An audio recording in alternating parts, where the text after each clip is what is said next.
Internet connection tripping. Come on. We gotta finish this off. Gotta finish this off. Gotta finish this off what we was talking about. And then I gotta end this so I can go walk Rocky so he can take his midnight shit.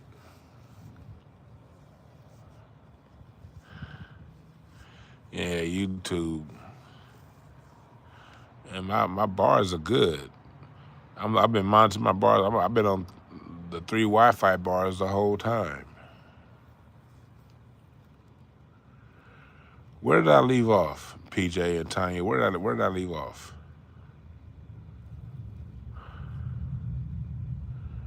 Where did I leave off? Because I don't know when I don't know, because I was still talking for a while before it froze. So I was literally looking at the bars. I left off a Marathon Burger. Okay, yeah. Yeah, like right now, if you go on Instagram, there is a person you could follow named Mr. Checkpoint. And he's been doing videos and going up recording the LAPD as they harass people at Marathon Burger.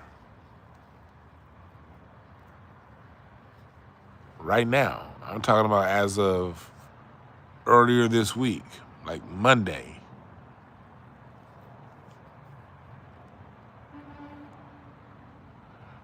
And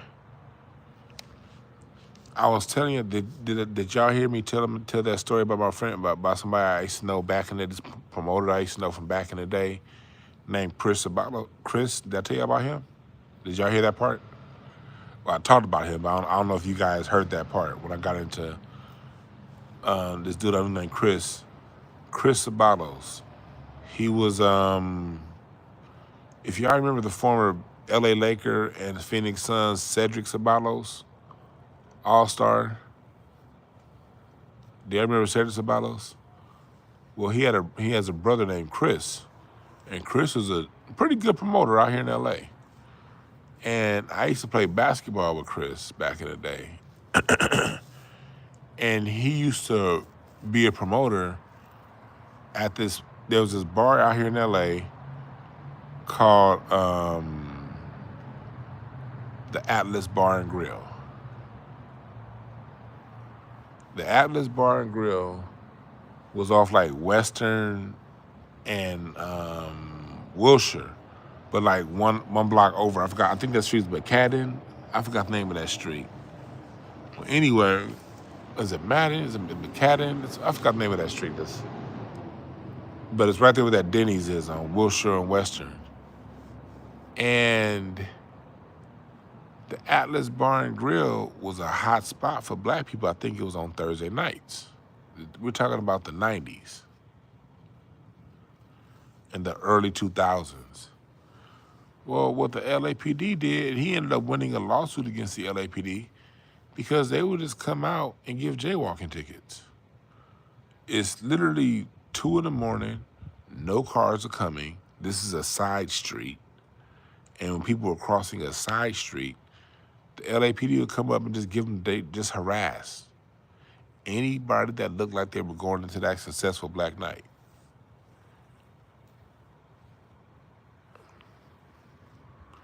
It happens all the time in LA. It's always been that way. Black people got something going successful, here the LAPD to harass these niggas.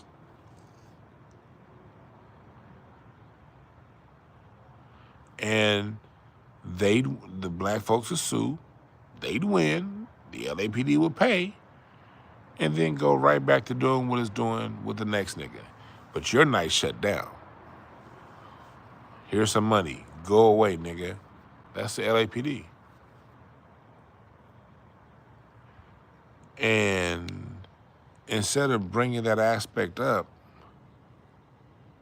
they let it ride. And when Wack said that to Nipsey, when Charleston White said that to Wack, he was like, well, that's just the streets. Well, what about all that other stuff that is deeper than that? And you know it.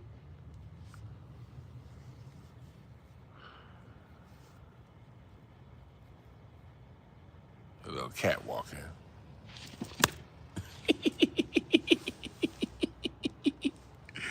He was catwalking by on close. That motherfucker tried to hop that fence and couldn't get up. I'm gonna bring Rocky out here in a little bit.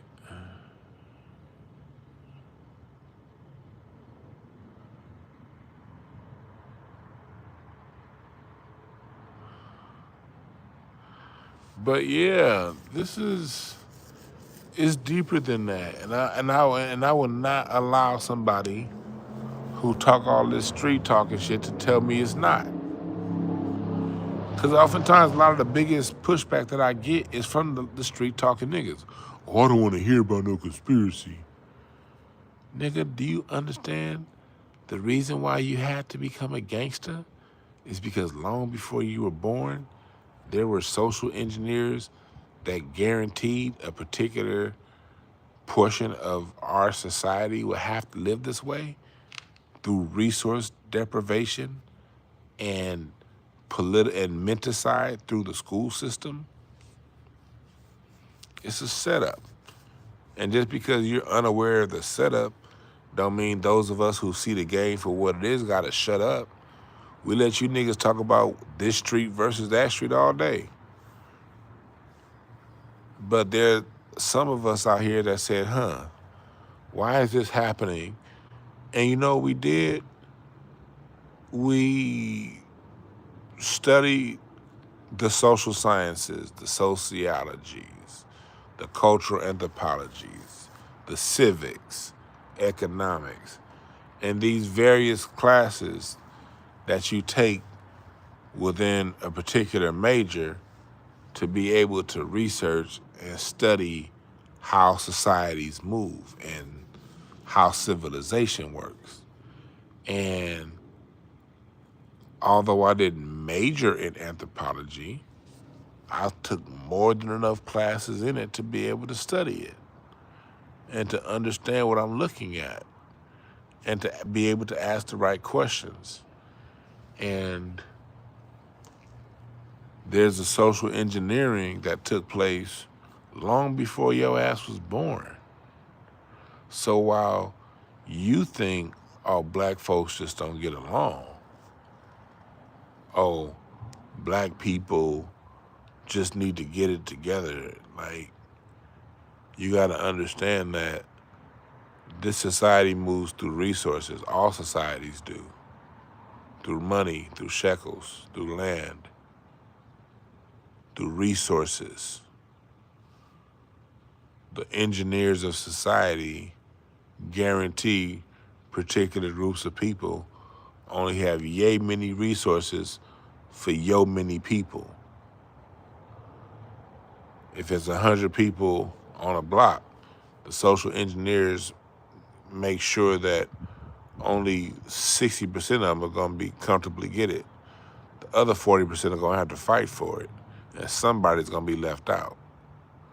And those who are left out have to eat. So through having to eat, they're going to eat by whatever means necessary. And if we don't give you enough jobs, you're gonna have to resort to dealing these drugs. And when you're dealing the drugs, you're dealing with people who are criminal minded. You can't sue.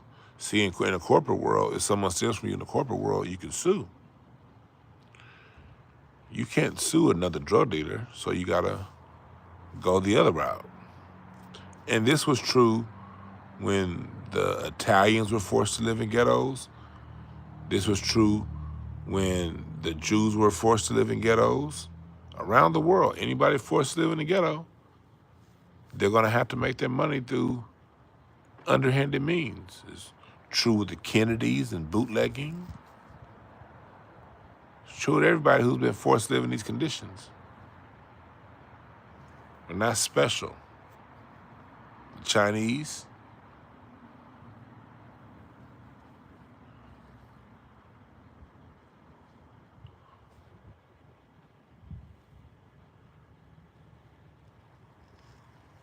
and then we give you jobs for about 30 years from the about 50 years, from the 1930s to the 1970s, we allow you to build your middle class up because we have to. We're in a wartime economy and we need people to fill these jobs in World War II, and we're in an economic boom, and so you get to have these jobs. And then in the 70s, we decide, let's send these jobs to China, Taiwan, and Mexico. And then so throughout the 70s and the 80s, where all 10 families on the block can eat, now only 7 on the block can eat. Now only 5 on the block can eat. What happens? Another thing that's true is about 16.5% of a population is going to do drugs. Asian, white, Latino, black, doesn't matter. About 16.5%, go look it up, of every society does drugs. So understanding that, let's create a drug in a lab at UCLA called crack and target this group. Don't give these drugs to those Asians and them white folks. They can't handle it. Give it to these niggas. And before that, you did the same with heroin in the 50s and the 40s. Get them this heroin. You did the same with acid. Let's experiment on these niggas. And so, although every race, white, black, Latino, whatever, is going to have 16.5% of their population on drugs, this black race got some chemically compounded shit that's created to separate father from son and mother from daughter and brother from sister. And if you think about crack, we was only on that shit for like 10 years, 15 years. One thing gangster rap did, message music, was it made a mockery out of the crackhead. See, that's something that West Coast gangster rap don't get enough credit for. Songs like Dope Man, they were making a mockery of crackheads and bassheads. Crackheads and bassheads were a punchline to a joke in early hip hop. We were off that shit in less than one generation.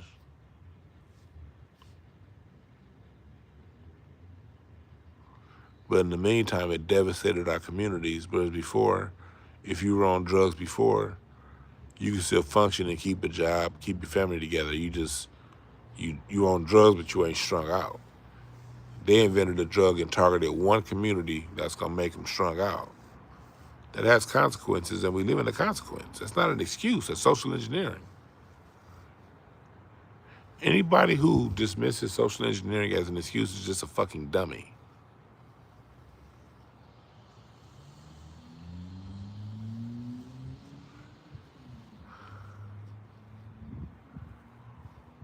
Anybody who calls social engineering an excuse is a dummy.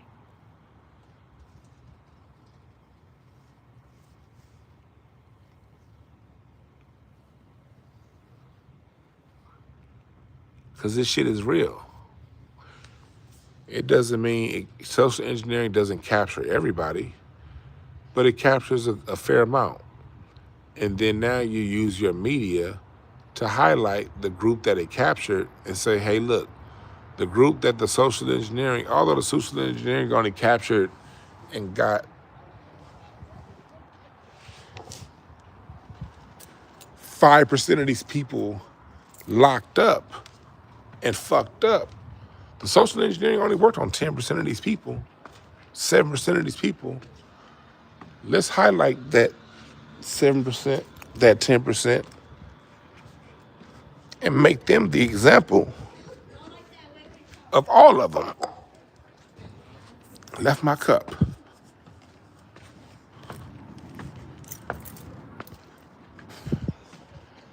That's what social engineering does. It breeds an outcome of a particular amount of people and then uses its media to make it seem like that's everybody.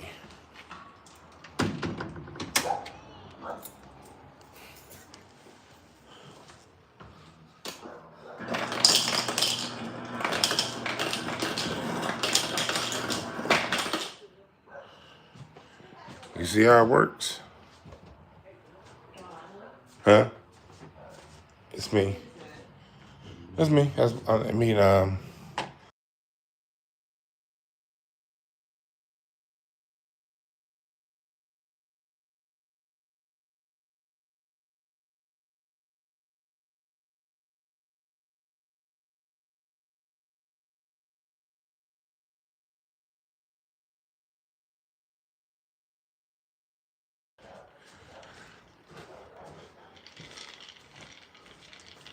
But y'all hear what I'm saying?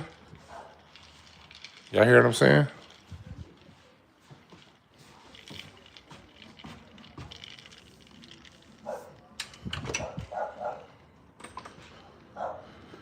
That's how the social engineering works.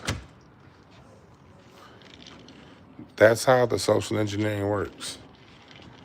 Let's engineer this large group of people and funnel them. A small percentage of them are going to fall victim to it. The overwhelming majority are going to make their way around it. Now, they may not have a whole lot of money. They may not have as much wealth as the next group, but they're fine. But let's use our meat. Let me give you an example. Just last week, it was announced. Just last week, the LAPD said that this was one of the lowest crime years in LA history. The actual one of the lowest crime years on record is the pandemic, 2020. Crime is overall down amongst all races, but the coverage is crazy.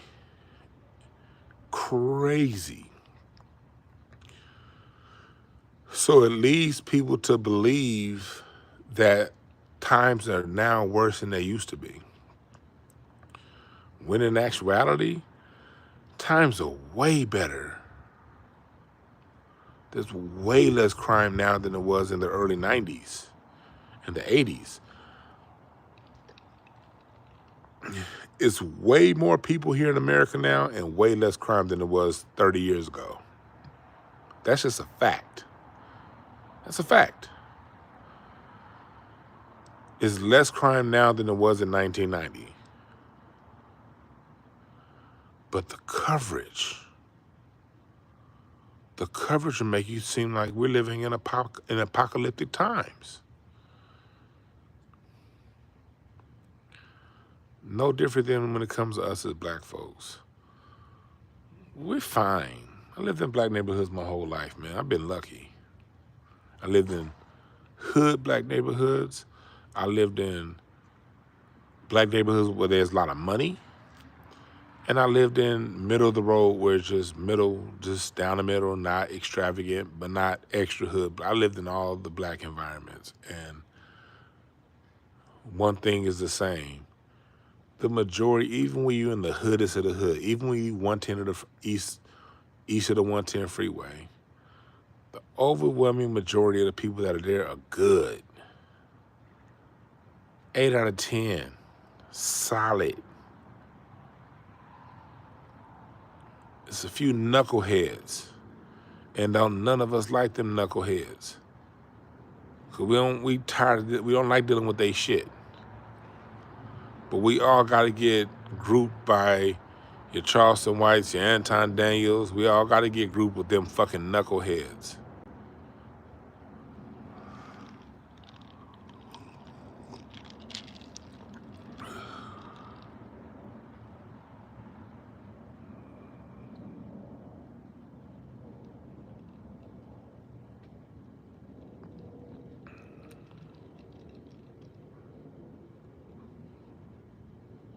We ain't gangsters.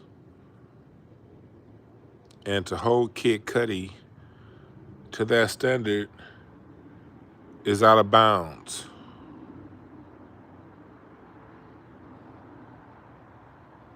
It's out of bounds. What's up, DSB?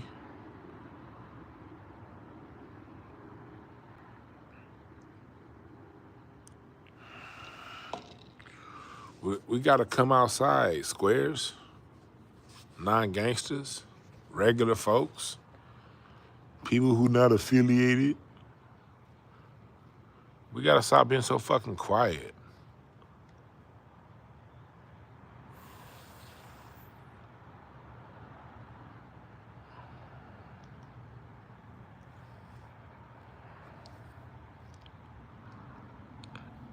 Cause now, especially 2025, the gangster crowd got us look silly as hell with these niggas talking from prison. Thank God that whole shit is dying down. Thank God. Thank God. The niggas talking from prison, people doing less interest, having less interest in it. You niggas gonna be behind them bars for a long time.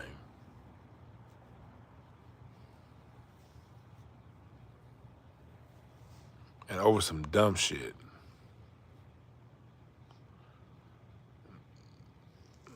And over nothing that involved no serious principle that advanced you, your family, nor community. You didn't go to jail like for the Panthers. You didn't go to jail for a reason the Panthers went, or you went on some. You were a martyr for some motherfuckers that snitched you out anyway.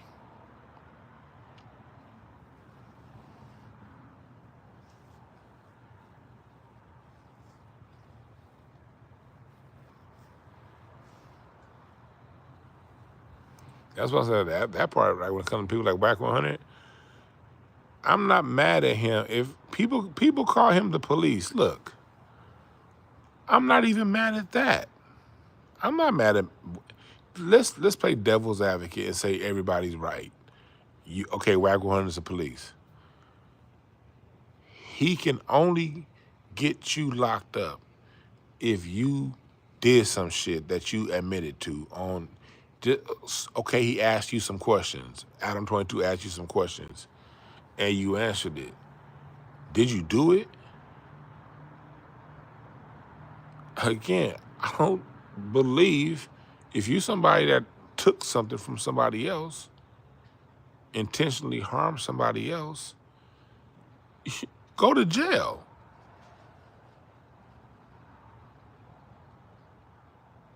Simple.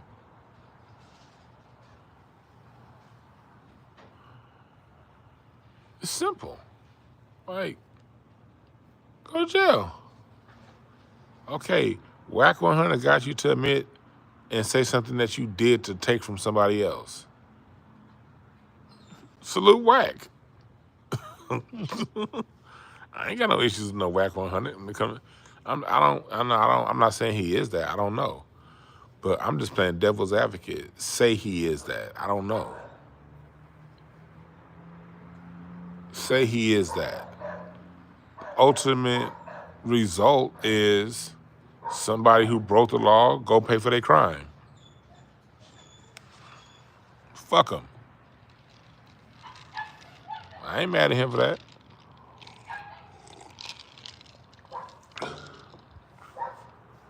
Oh, here goes this fucking neighbor over here been letting their goddamn dog out, and that dog has been barking. I think I might end this live pretty soon, because this barking ass dog is back out.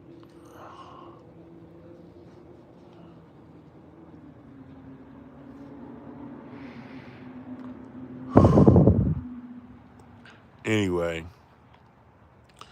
yeah, like, if Adam 22, if Whack, or if any of them people get you to admit and you did it, here's another thing. Just say you didn't do it and you putting on for the cameras. Shit, your dumb ass deserves to double be locked up. Why would you, like my grandmama said, why would you get a devil to stick to hit you over the head with? We already got, with us regular innocent black folks who ain't doing shit, we already got these fucking stereotypes to fight. And you go on the internet and talk about some shit you didn't do, perpetuating this negative stereotype of us, go to jail, nigga.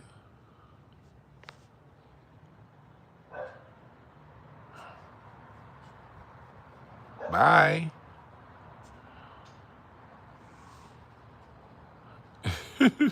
Bye.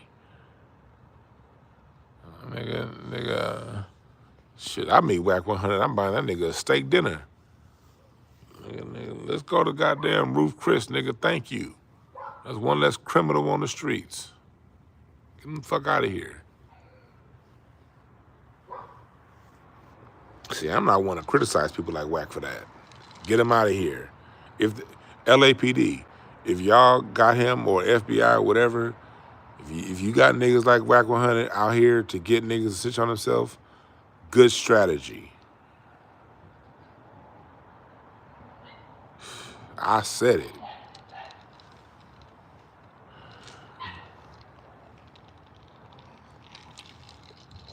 Out here extorting rappers and ball players. If anybody's out here extorting, man, if a rapper make it, it's because, man, that motherfucker put in work to make it. Who was some old random dusty ass nigga to hem him up in the club because he found a way to make it? I'm sensitive to that. Like I can say, I had some players I used to coach back in the day, friends that made the NBA. I know what it takes to make the NBA. I got so much respect for your worst bench warmer on the NBA that only played on a 10-day contract, because you don't understand the level of work it takes to get a 10-day contract in the NBA. People like, I don't know if y'all know, this is one dude here from here in Gardena named Pooh Jeter. Man, I used to watch Pooh Jeter work 20 years back in 2006. And Pooh Jeter only had a couple years in the NBA. For the most part, he played overseas. His sister's Carmelita Jeter, and his dad, Pops, is hella cool. And I would see how the work that Pooh Jeter put in to just get a couple years in the NBA. Man, every time I see Pooh, I got nothing but love and respect for him. Pooh Jeter, he played a lot. He's like one of the greatest players ever in the D-League.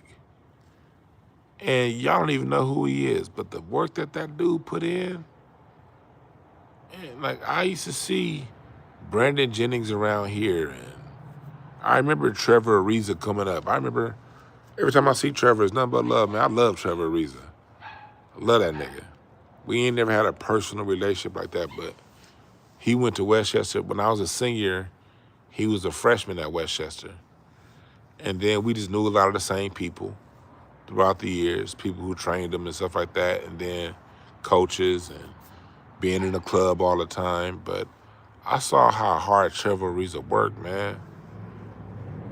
And I saw how hard, my homeboy Rashid was a coach for the Lakers when Kobe was there, that second championship run. And he used to call and tell me Kobe's workout regimen. I'd be like, God damn. I said that to say, them NBA dudes work they asses off to get what they got. And have some dusty, lazy ass nigga claiming a block that he don't even own to extort these young black men, I ain't got no respect for that.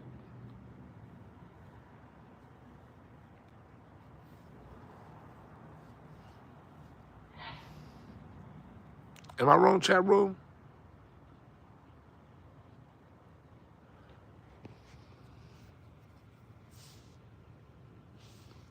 Yeah, Brandon needs to be at Rowley Park. Yep. I still walk Rowley Park. The Drew League starts in a couple weeks. I'm gonna be down there. Appreciate that, DSB. Like these dudes, these young men work hard, man. These rappers, these artists, they work hard. That's who I look at. And your dusty ass wanna extort them for protection? Man, that's some bitch ass shit. So, let's say Whack 100 is getting them to admit to this stuff. Salute to Whack 100. Thank you for getting that dusty ass nigga off the street. Hopefully, getting that dusty motherfucker off the street will prove an example for the next person that's trying to extort a young black man that's trying to get it. That's where I do agree with Charleston White. I agree with Charleston White on a lot of shit. I just don't agree with the clickbait. I mean, with the cooning part, because I don't agree with cooning. I believe in saying I don't agree with that. I don't agree with, none of that.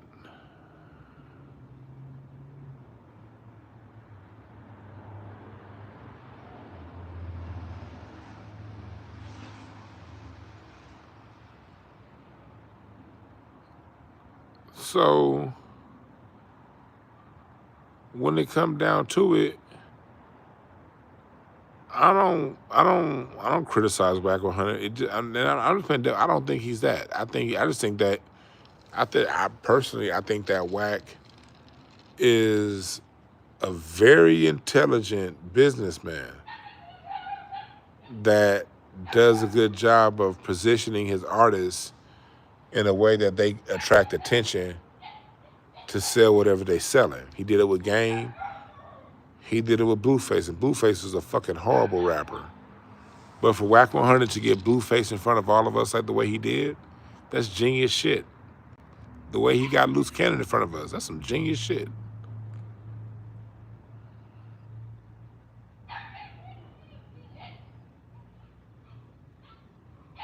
I think he's a very intelligent businessman myself.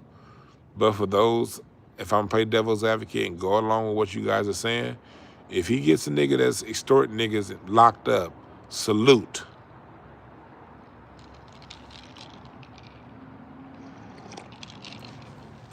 You shouldn't have to steal from another black man to get you to advance your position. You should be able to advance your position on your own merit, on your own skills and your own talent.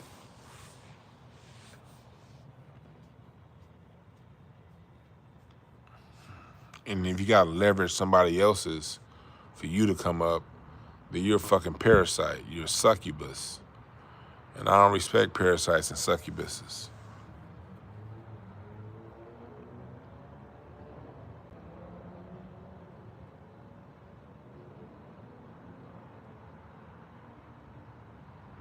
Yeah, a thief is a thief, and a liar is a liar. Get him the fuck out of here.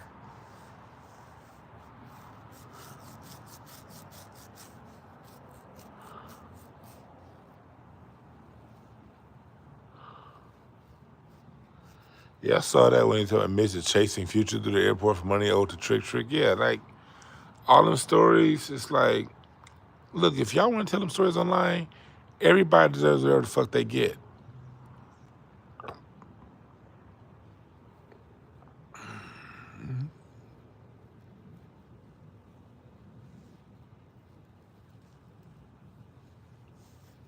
But going back to let's go back to hip hop and gangster. Hip hop is not gangster. Gangster is not hip hop. Gangster is gangster, and hip hop is hip hop. Two separate entities that occasionally intersect. Hip hop and gangster are two separate entities that occasionally intersect. That's all it is.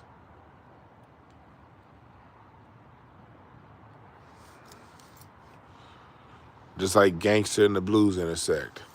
Just like outlaw country exists.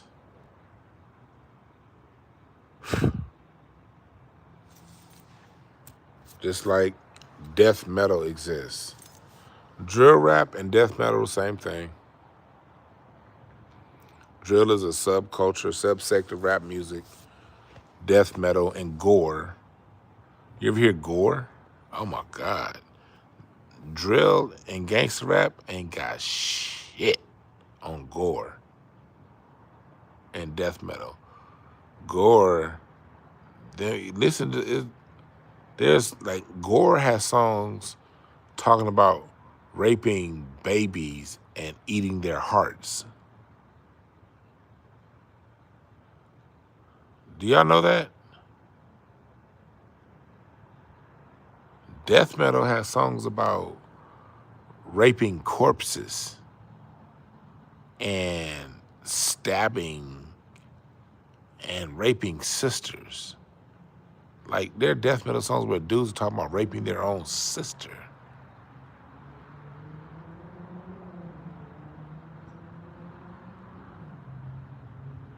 Yeah, Christian death metal.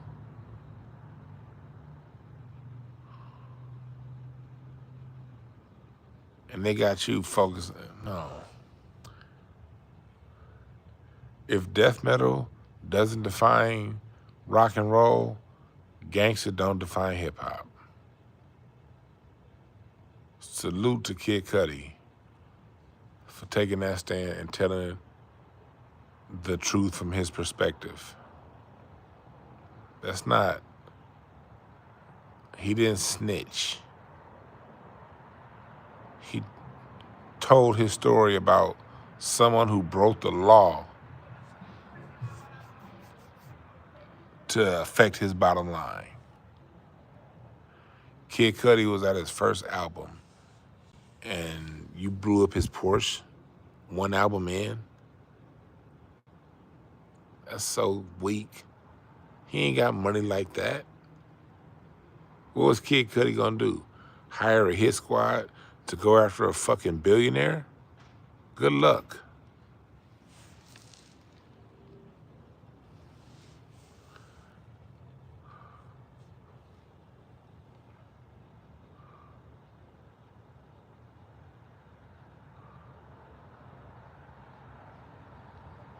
Producer John said hard rock music will actually kill your house plans. I've heard that before.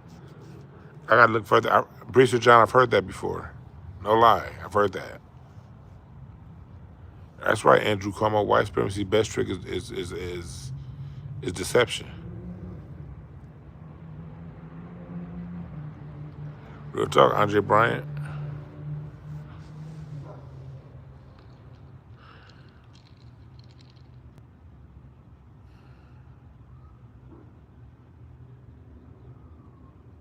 But so just let's not fall for the banana in the tailpipe, people. Let's not fall for it. I'm with you, Menace for Fame. I'll never pray for a black man's downfall. But at the same time, I'm not praying for Diddy to get off either. Only thing I want is I believe in, if you're going to put Diddy behind bars, make sure you prove it's something that he did that deserves to be behind bars.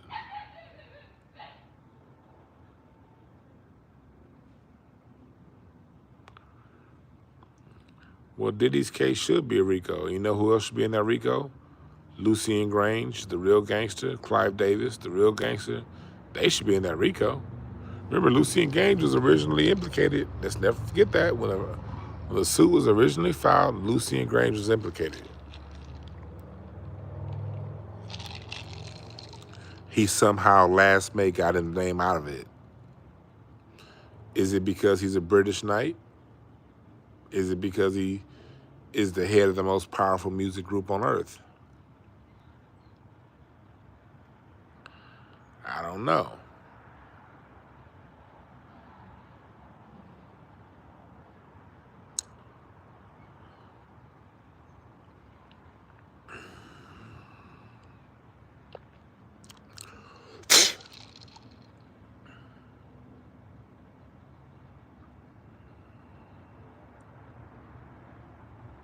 What's up, BM? Yeah, where is J-Lo?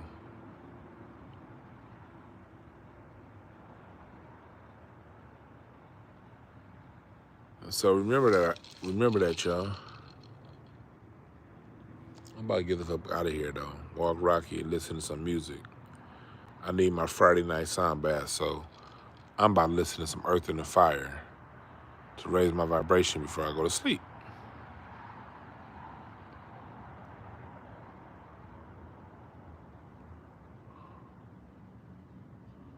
But all this gangster shit, no. I'm glad Kid Cudi testified. Puffy should, if he has information that says Puffy put a cocktail bomb in his car, yeah, go to court. You ain't no, don't break. If you don't want nobody testifying against you, don't do it. Mind your fucking business. Don't be a fucking jealous freak. Anybody calling Kid Cudi a snitch, somebody who chose not to be a gangster, you're wrong. He's not a gangster. It's not his job to abide by a gangster code when he didn't sign up to be a gangster. And being in hip-hop does not sign you up to being a gangster. Being in hip-hop signs you up to being an artist. And an artist is a civilian. And a civilian has the right to be protected by the law. And if somebody breaks the law to injure or harm or vicariously harm a tax-paying citizen, they should use the law to their advantage. And if you don't like that, don't fucking harm nobody. Simple.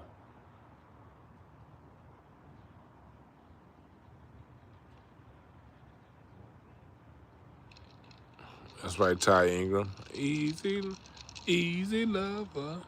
She'll break your heart, but you won't feel it. That's my shit.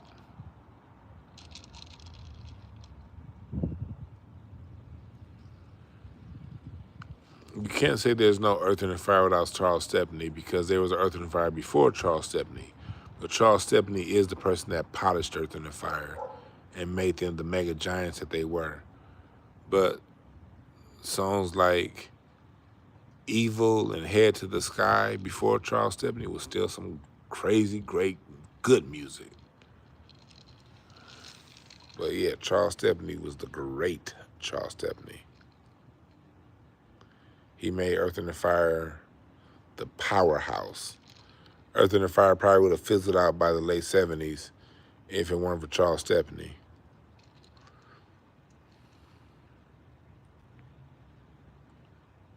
All right, but I'm out of here, y'all. I'll probably see y'all tomorrow. I holla.